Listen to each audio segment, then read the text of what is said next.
My daughter returned home in tears after being invited to a Christmas gathering at her grandparents' place. She was visibly upset and handed me a wrapped gift in silence. "Mom, look at this." "Why do I have to endure this?" she said.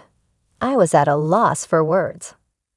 Upon opening the package, I realized it was inappropriate for a child. Alarmed, I immediately reported the incident to the police, leading to the exposure and subsequent upheaval caused by the gift giver's actions. This incident stirred significant family drama, and the person responsible faced severe consequences. At 45, with a younger husband working in the same company, I embarked on a new career path at 34 after a derogatory comment from a previous employer. My current workplace prizes ability over age or gender, and my husband, then my supervisor, showed me great support. We quickly married and now have a fourth-grade daughter, a gentle soul who loves to read and shows kindness to all. My relationship with my husband's sister, however, is strained.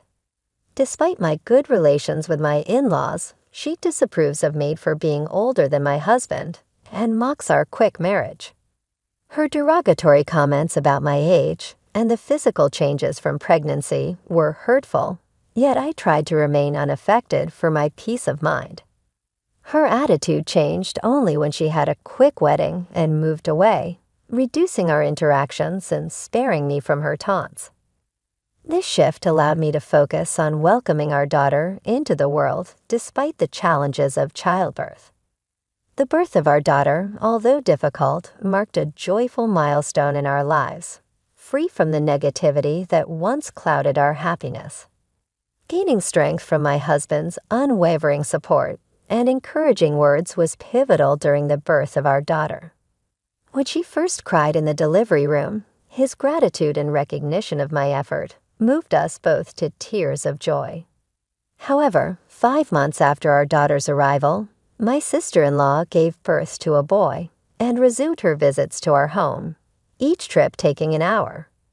Her purpose seemed to be to draw unfavorable comparisons between our children and to make disparaging remarks about my age, affecting my daughter negatively. According to her, it was visible in the supposed wrinkles on my daughter's face compared to the smooth skin of her child. Amidst adjusting to the demands of new parenthood, I found myself astounded by her audacity. She would arrive empty-handed, not bringing any baby essentials, and leave with diapers and formula, claiming she wanted to avoid running out. This behavior puzzled me greatly. It was as if her primary motive for visiting was to belittle me, and then take supplies as though it were her right. Eventually, her visits ceased, thanks to her husband's job requiring them to move to a different state. This brought a brief period of tranquility until our daughter began elementary school and discovered her cousin was also enrolled. Despite our strained family relationship, our daughter and her cousin developed a warm friendship. She, being older, kind and sincere, looked after him. He became quite popular among his peers. By the 3rd grade, they were in the same class, and my daughter received recognition for a summer project reading reflection, which was even published in the local newspaper. This achievement became a topic of conversation among family and relatives, especially during a visit to my in-laws. On this occasion, many relatives gathered, possibly because of my daughter's accolade. However, my sister-in-law seemed unsettled by our family receiving attention. She complained it was unfair, claiming the celebrated book was meant for her son. Despite the fact that the children had exchanged books by mutual agreement, after reading both options, they decided together on which book report to write, showing a collaborative spirit that my nephew appreciated. This incident highlighted the children's ability to share and support each other, contrasting sharply with the adults' conflicts and misunderstandings. My nephew had a preference for the book my daughter read first, and graciously, she allowed him to choose it. When I shared this story, my sister-in-law wrongfully accused me of composing the award-winning reflection for my daughter perhaps recalling that. I enjoyed writing novels during my college days, a fact she likely learned from my husband. Unbeknownst to me, she was also maliciously spreading rumors at the school, insinuating that I had used personal connections with the competition judges to unfairly advantage my daughter's submission. The spread of these baseless accusations deeply saddened my daughter to the extent that she lost interest in her once beloved pastime of reading. This was the final straw for me. I couldn't bear to see her so disheartened, not only because of the false allegations directed at me, but also because she became a victim of cruel gossip. Before taking any action, I confided in my husband, detailing for the first time the extent of his sister's unkindness towards me since our marriage. This included her taking clothes intended for our daughter, rationalizing that infants couldn't discern gender-specific attire, and making derogatory remarks about my appearance during pregnancy, comparing me to a sumo wrestler. Outraged by his sister's behavior, my husband agreed it was time to involve his parents, insisting on personally conveying the situation. Together with his parents, he confronted my sister-in-law at her home. Her initial delight at seeing her family unexpectedly dissolved into shock as she faced a stern reprimand from my husband. Her reaction to being called out was to direct her anger towards me, accusing me of betraying her to her favorite brother, thereby casting herself as the victim in an attempt to deflect responsibility. Initially, I answered her phone calls, mistaking them for attempts at reconciliation, only to realize she was merely venting her frustrations. Eventually, I set her number to go directly to voicemail, effectively ignoring her attempts to contact me. The calls ceased after a few weeks, which I initially attributed to her losing interest. However, I later learned that wasn't the reason. In December, a children's Christmas party was organized at my in-laws, a first for them, which piqued my curiosity about the timing. Nevertheless, my daughter was thrilled to be invited, reminiscing about the joyous Christmas celebration she experienced in kindergarten and hoping for a similar event at her elementary school. Unfortunately, her school didn't organize such festivities due to their policy on religious events. I often ponder the need for strict adherence to religious traditions when Christmas itself has blossomed into a universally cherished holiday distinct in its celebration across the globe. This thought crosses my mind, especially since I've noticed some parents are quite particular about maintaining their religious connotations. Last year, deciding to embrace the festive spirit in our own way, my daughter and I chose to celebrate Christmas quietly at home. She particularly enjoyed the gift exchange, a highlight of our celebration. This year, an invitation from my in-laws suggested a modest budget of $11 for a gift exchange at their Christmas party. My daughter and I embarked on a little adventure to a vast shopping mall nearby, searching for the perfect present.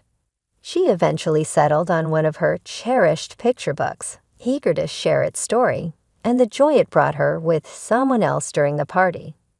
On the day of the event, with the present in hand, she set off to my in-laws' place, just a short bus ride away from our home. After letting my mother-in-law know of her impending arrival, she kindly offered to pick her up from the bus stop. A call from her later assured me of my daughter's safe arrival, allowing me to momentarily put my worries to rest. However, peace was short-lived. Merely 50 minutes later, the unexpected sound of the front door opening on a weekday caught me off guard. My husband was at work, and I was home working remotely during my daughter's winter break. The sight that greeted me was heart-wrenching, my daughter sitting by the entrance in tears. She handed me a gift-wrapped bag, her expression suggesting that the contents would explain everything inside. I found a newspaper with her reading reflection torn to pieces, accompanied by a menacing card written in red ink. It warned us about becoming too arrogant or else risk ending up like the mutilated stuffed animal, also inside the bag, disfigured and stained with red ink to mimic blood. This disturbing display was far from a harmless prank. My daughter revealed that this unsettling gift was the work of my sister-in-law, a revelation that stunned me. The party was intended to be a joyous, child-centric event, with an agreement among the adults to abstain from preparing gifts personally. Yet despite not accompanying my daughter to the party, I was taken aback to learn of my sister-in-law's presence and her heinous act towards my daughter. Had my mother-in-law been aware of her daughter's attendance, she surely would have informed me, as she had always insisted that we notify her of any issues caused by her daughter. This breach of understanding left me dismayed, underscoring a deliberate attempt to harm us, unbeknownst to my mother-in-law, after my daughter came home upset. I reminded her to tell her grandmother about what happened. However, before she could, my aunt intervened, stating she hadn't called for her, and that only children linked to missionary schools were welcome. My daughter, puzzled, asked what a missionary school was, leaving me struggling for words. Recently, a relative had been accepted into a missionary school, sparking much discussion within the family. My sister-in-law's son attended a missionary kindergarten, and we'd heard tales of relatives, unaware they were connected to such schools until enrollment. Our choice was different. We opted for a local kindergarten and public elementary school for our daughter. It seemed my sister-in-law used this as another opportunity to belittle my daughter, distressed by the threatening gift she received. I rushed to the police station, insisting on the seriousness of the threat. Despite initial reluctance from the police to intervene, suggesting it be resolved as a family matter, thankfully a female officer recognized the gravity of the situation. She acknowledged that threats and violence within families are indeed reportable offenses. She empathized with our fear and took immediate action by promising to visit my sister-in-law with a warning that evening. When my husband came home, I recounted the day's events. Outraged, he condemned his sister's spiteful actions and contacted his parents, who were hosting the Christmas party. Yet they claimed ignorance of the incident. They speculated my sister-in-law might have sneaked in through an unlocked back door while my mother-in-law was preoccupied with other responsibilities. The party was left in the hands of the younger family members. Following the police officer's stern warning to my sister-in-law about the consequences of her actions, my in-laws, disturbed by the possibility of criminal behavior, arranged a family meeting to discuss the matter. At the meeting held at my in-laws' house, my sister-in-law and her husband arrived late. She was visibly displeased and unrepentant about the police involvement, while her husband appeared uninformed about the meeting's purpose. This situation underscored the seriousness of the issue, prompting a collective family discussion on how to move forward and address the underlying tensions. When my sister-in-law's husband was finally made aware of his wife's actions towards our family, his shock was palpable. He had been completely oblivious to the extent of the situation until then. Offering his apologies to us, he seemed genuinely remorseful, a stark contrast to my sister-in-law, who remained defiant and unapologetic. Her rationale that the lack of arrest by the police equated to innocence left everyone speechless, showcasing a level of denial that was hard for us to comprehend. In a surprising turn of events, he announced his decision to divorce her. This revelation stunned us all, as there were no outward signs of trouble in their marriage. Explaining his decision, he shared a history of enduring her behavior, which had escalated from neglecting household duties and childcare to causing fear due to her carelessness.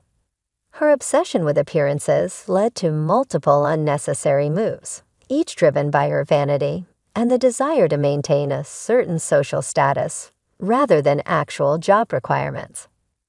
Their moves were often justified by her ambitions for their son, like attempting to enroll him in prestigious kindergartens, which only ended in disappointment and further embarrassment. Eventually, they settled for a public elementary school, a choice driven by their son's preference, supported by his father against his wife's initial reluctance. The husband's decision to divorce was not sudden, but a culmination of years of frustration, now expedited by her recent harassment. Caught off guard by the divorce announcement, my sister-in-law attempted a feeble apology, seemingly in a last-ditch effort to reverse the situation. Claiming her actions were merely jokes or pranks, however, the seriousness of her actions, especially the hostile message intended for a child, went far beyond what could be dismissed as a joke. Such behavior, which could instill fear even in adults, was indefensible and highlighted the irreparable breach of trust within the family. I confronted her, highlighting the gap between her actions and the instincts of a nurturing parent. Just because you're a parent doesn't automatically instill you with parental instincts. I pointed out, suggesting that her behavior was far from what one would expect from someone in that role. My husband, witnessing her tears, firmly told her that crying was not a solution to the problem, especially at her age. She should not expect sympathy to absolve her of her actions. Yet she continued to cry, denying any wrongdoing and questioning why she was being singled out for blame. She even suggested that the family's disapproval stemmed from my marriage to her brother, implying that the issue was with me being older rather than her actions. Her lack of insight into the gravity of her behavior left us all speechless, and my husband was particularly taken aback by her inability to grasp the situation. With the atmosphere heavy with unresolved tension, the discussion came to an abrupt halt, and her husband had no choice but to escort her home. Their divorce proceedings later unfolded, marred by her resistance to acknowledging her faults. It was only her son's innocent revelation about the Christmas party that tipped the scales, leading to her reluctant agreement to the divorce. Her son, without any ill intent, recounted to his classmates the unsettling gift exchange he witnessed, specifically the disturbing image of a stuffed animal mangled and stained with red, resembling blood. This confession quickly spread among the school community, stirring concern among teachers and parents alike. Following this revelation, my daughter found it difficult to return to school, her spirit dampened by the incident and the ensuing gossip linking her to her cousin's story. The connection between her absence and the events of the Christmas party became a topic of speculation, underscoring the impact of one thoughtless act on the lives of those involved. I had hoped the whole ordeal could have been quietly resolved, allowing my daughter to return to school. When she felt ready, her cousin's intention in sharing the distressing experience was not for amusement, but as a desperate plea to halt his mother's harmful actions. Witnessing the impact of these revelations, her husband was compelled to expedite the divorce proceedings, accepting her terms just to finalize their separation. By then, she had become widely known in the community for her menacing behavior towards children, leading to her being ostracized and even faced with hostility from neighbors. Feeling trapped and vilified, she saw the divorce as an escape, imagining a return to her parental home would provide solace. However, her estranged husband remained firm on retaining custody of their son, a decision she accepted without much fight, coldly declaring her indifference towards her son as she planned to remarry, stating children were an inconvenience to her plans. Her cruel words were met with her son's brave rejection. He expressed no need for her in his life, finding solace in his father's care and warning her against approaching his cousin. Her situation worsened upon returning to her parents' home, where she was denied entry, leaving her to face the consequences of her actions alone. Her downward spiral led her into precarious situations for basic needs, accumulating debt from unsavory sources, and eventually she vanished from our lives. My husband and his parents chose not to pursue a missing persons report, accepting her absence as a resolution. In the aftermath, my daughter regained the confidence to attend school, where her cousin continues to be a supportive presence, promising to look out for her. This challenging period has unexpectedly strengthened the bond between our families, particularly with my former brother-in-law, as we unite in support of the children. My in-laws have embraced both grandchildren wholeheartedly, stepping in to provide care and support in the absence of my sister-in-law. With her out of the picture, our family has found peace and developed a strong, trusting relationship free from previous tensions.